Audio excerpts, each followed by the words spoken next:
पर सवार होकर आई माँ अम्बे, सबकी जगदम्बे माँ, जगत पालनहार है। माँ मुक्ति का धाम है माँ, हमारी भक्ति का आधार है। माँ सबकी रक्षा की अवतार है। लाल रंग की चुनरी से सजा माँ का दरबार, हर्षित हुआ मन, पुलकित हुआ संसार। अम्बे माता मंदिर बजरंगगढ़ है। बात आज के चैनल के कार्यक्रम मंदिर दर्शन में। इस बार हम आपको करवा रहे हैं अम्बे माता मंदिर के दर्शन। नमस्कार दर्शकों, मैं पारुल शर्मा एक बार फिर हाजिर हूं हमारे चैनल बात आज की धार्मिक कार्यक्रम मंदिर दर्शन में। दर्शकों, माता के नवरात्रि चल रहे हैं और ऐसे में यदि हमें माता रानी के मंदिर के दर्शन हो जाए तो सोने पर सुहागे वाली बात होगी। और इसलिए हम आज लेकर आए हैं अजमेर के प्रसिद्ध माँ अम्बे माता के मंदिर के दर्शन, जो स्थित है बजरंगगढ़ चौराहे पर। तो आइए करते हैं दर्शन अम्बे माँ के और लेते हैं आशीर्वाद।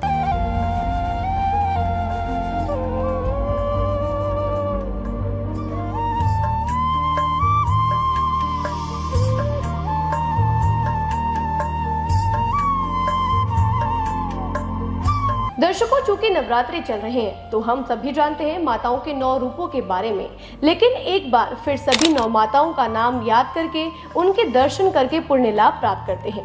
9 देवियों को पापों के विनाशिनी कहा जाता है। हर देवी के अलग अलग वाहन है, अस्त्र शस्त्र है, परंतु यह सब एक है और सभी परम भगवती दुर्गा, जिसे हम माँ अम्बे भी कहते हैं, उससे ही प्रकट होती है। प्रथमम शैलपुत्री च, द्वितीयम ब्रह्मचारिणी, तृतीयम चंद्र घंटेति, कुष्मांडेति, चतुर्थकम पंचमम स्कंद मातेति, षष्ठमम कात्यायनीति च, सप्तमम कालरात्रिति, महागौरीति चाष्टमम, नवम सिद्धिदात्री च, नवदुर्गा प्रकृतिता, उक्ता नेत्यानि नामानि भ्रमणेव महात्मना। दर्शकों, बात नवरात्रि की हो रही है तो क्या आपको पता है एक वर्ष में कितनी बार नवरात्रि आती है? तो बता दूं कि एक वर्ष में 5 नवरात्रि होती है, चैत्र, शरद, आषाढ़, पौष और माघ। लेकिन इनमें से 2 मुख्य नवरात्रि होते हैं, चैत्र और शरद, जिन्हें अधिक शक्तिशाली और पवित्र माना गया है।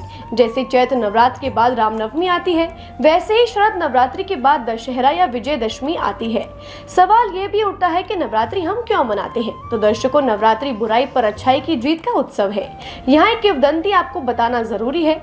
जब महिषासुर नामक एक राक्षस पूरे ब्रह्मांड में अपनी बुराई फैला रहा था तो देवता भी उसे रोक नहीं पा रहे थे, क्योंकि इसके पीछे कारण था वो ये कि महिषासुर को वरदान मिला हुआ था कि वह कभी भी मनुष्य या भगवान से पराजित नहीं होगा। तब ब्रह्मांड के तीनों सर्वोच्च देव ब्रह्मा, विष्णु और शिव ने मिलकर माँ दुर्गा का निर्माण किया, जो एक दिव्य स्त्री शक्ति थी जो महिषासुर का अंत करेगी। और माँ दुर्गा ने 9 रातों की लड़ाई के बाद महिषासुर का अंत कर बुराई पर अच्छाई की विजय प्राप्त की।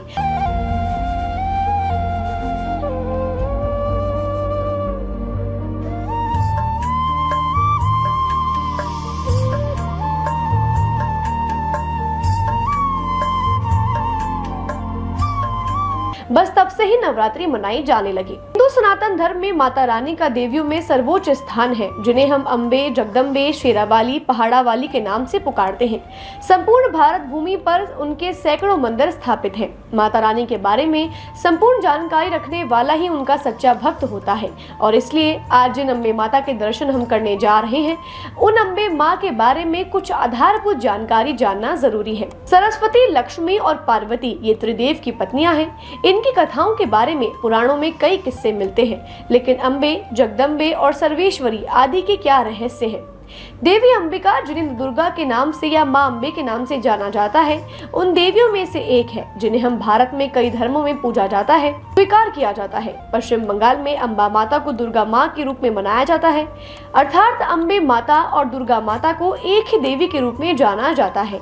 अम्बे माता आदि शक्ति का ही एक रूप है जो ब्रह्मांडीय ऊर्जा का प्रतीक है और इनके कई नाम हैं, जैसे पार्वती, काली, वैष्णवी, भैरवी और जगमाता प्रमुख हैं। अम्बे माता जी की उत्पत्ति की भी एक अनोखी कहानी है। महादेव के तेज से माता का मुख, नारायण के मुख से 8 भुजाएं, ब्रह्मदेव के तेज से चरण, यमराज के तेज से मस्तक और केश देवराज के तेज से माता की कमर और इसी तरह अन्य देवताओं के तेज से माता के अन्य अंग उत्पन्न हुए। माँ दुर्गा दुर्गेति परिहारिणी, तेरी महिमा भारी है, खड़क खप्पड़धारी माता दुनिया तेरी आभारी है। अब हम करते हैं अजमेर के सबसे व्यस्त और सुंदर बजरंगगढ़ चौराहे पर स्थित अम्बे माता मंदिर के दर्शन, जो अजमेर के भक्तों के दिल में अपना घर कर चुका है। सफेद मार्बल की माता की प्रतिमा इतनी सुंदर, आकर्षक, मनमोहक है कि ऐसा लगता है वो हर भक्त से साक्षात बात करती है।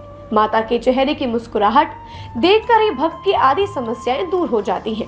40 वर्ष प्राचीन यह मंदिर बहुत ही छोटे से चबूतरे पर बना था। धीरे धीरे इसकी ख्याति बढ़ती गई और आज ये अजमेर की जन आस्था का बहुत बड़ा केंद्र बन चुका है। इस मंदिर में माता वैष्णो देवी की तर्ज पर प्रसाद मिलता है और इस मंदिर को नेपाल काठमांडू के मंदिर की तरह ही बनाया गया है। यहाँ रोजाना करीब 5 से 7 हजार भक्त दर्शन के लिए आते हैं। इसी मंदिर में पवन पुत्र हनुमान जी, काल भैरव और प्रथम पूज्य देव गणपति की भी आकर्षक मंदिर है। इस मंदिर में नवरात्रि पर जो सजावट होती है वो अलौकिक है। यहाँ के पूर्व संस्थापक अध्यक्ष करण सिंह जी ने बताया कि 1977 में यहाँ ऑटो स्टैंड था और कुछ ऑटो वालों ने एक माता की मूर्ति यहाँ पर एक छोटे से खोखे में विराजित की और धीरे धीरे यहाँ के लोगों ने करण सिंह जी से मुलाकात कर सुबह शाम माता की पूजा अर्चना करने की बात करी और सभी के सहयोग से नित्य आरती शुरू की गई। माता रानी के आशीर्वाद से लोगों की मनोकामना पूर्ण होती देख जन आस्था बढ़ती गई और 1984 में यहाँ एक और मार्बल की भव्य प्रतिमा स्थापित की गई जो आज अजमेर की जनता के दिलों में बस गई है। तब से दोनों प्रतिमाओं की पूजा अर्चना होती आ रही है।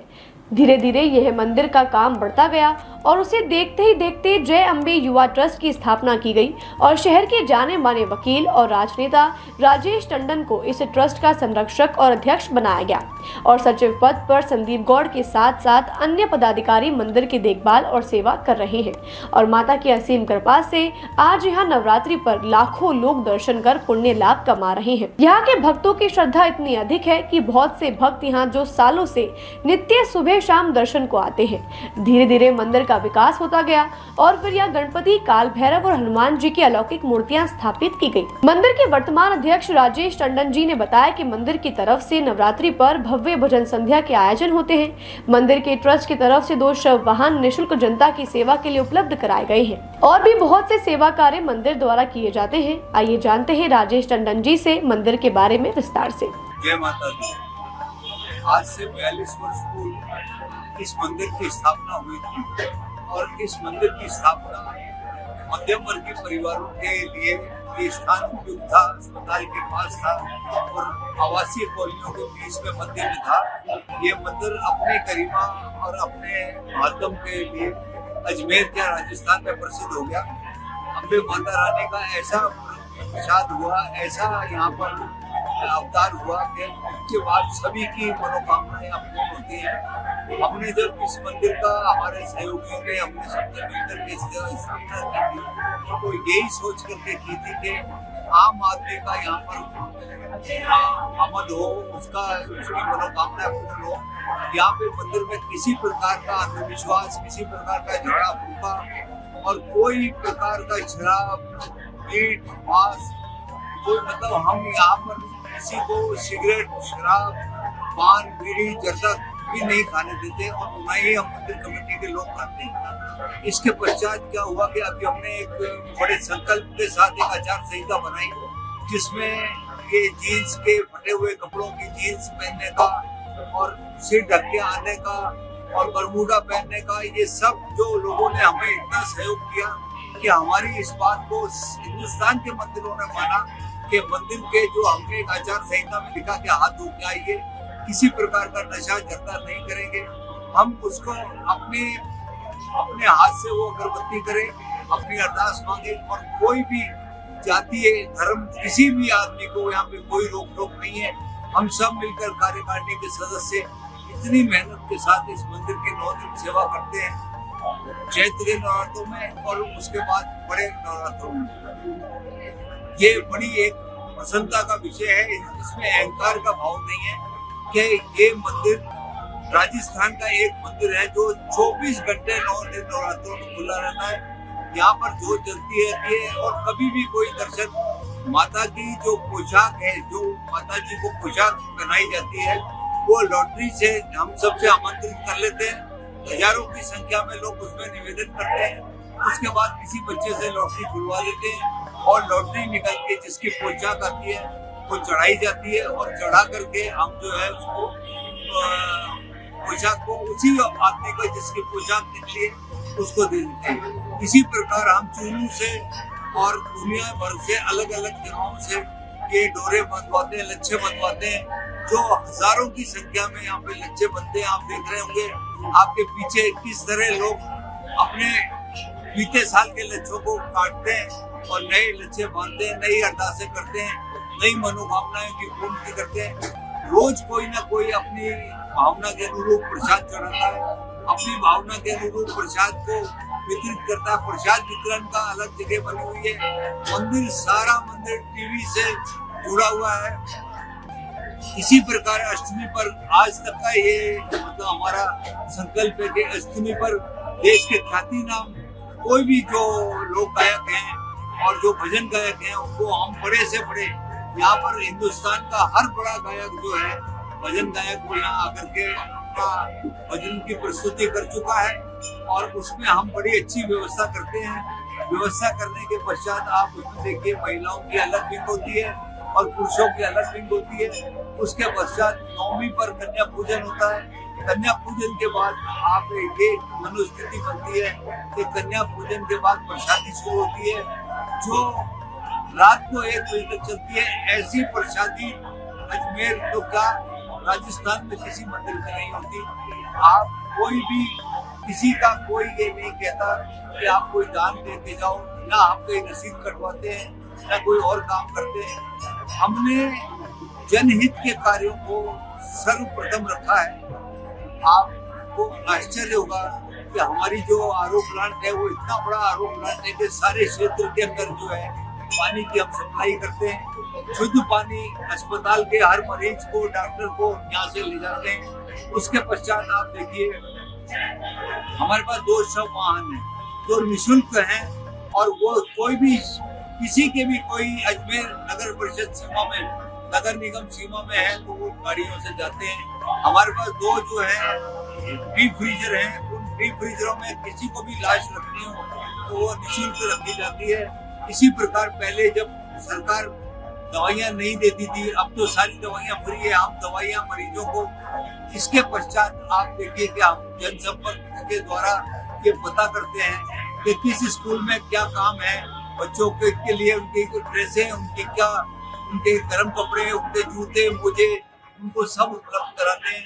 तो मंदिर के अंदर जो है जनहित के काम, जीव सेवा समिति के काम, ये सारे काम होते हैं और मंदिर में किसी प्रकार का कोई झाड़ा फूका, कोई तंत्र मंत्र साधना कुछ भी नहीं होता।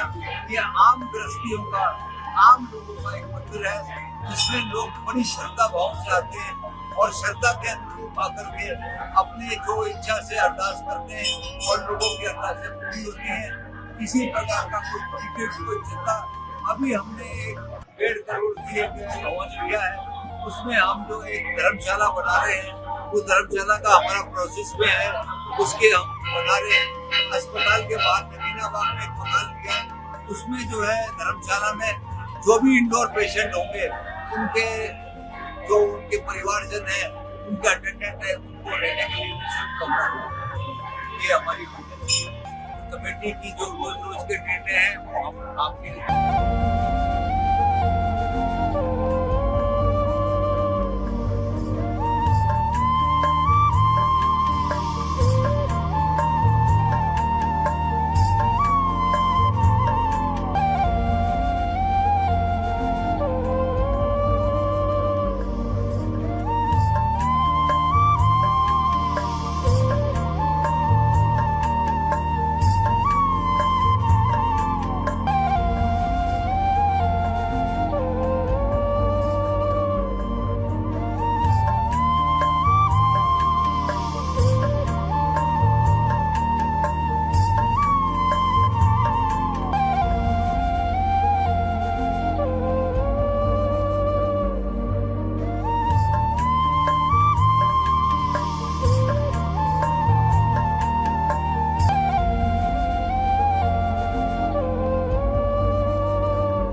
तो दर्शकों आज के लिए बस इतना ही। अगले सप्ताह फिर होगी आपसे मुलाकात। तब तक के लिए दीजिए आज्ञा। नमस्कार। जय माता दी।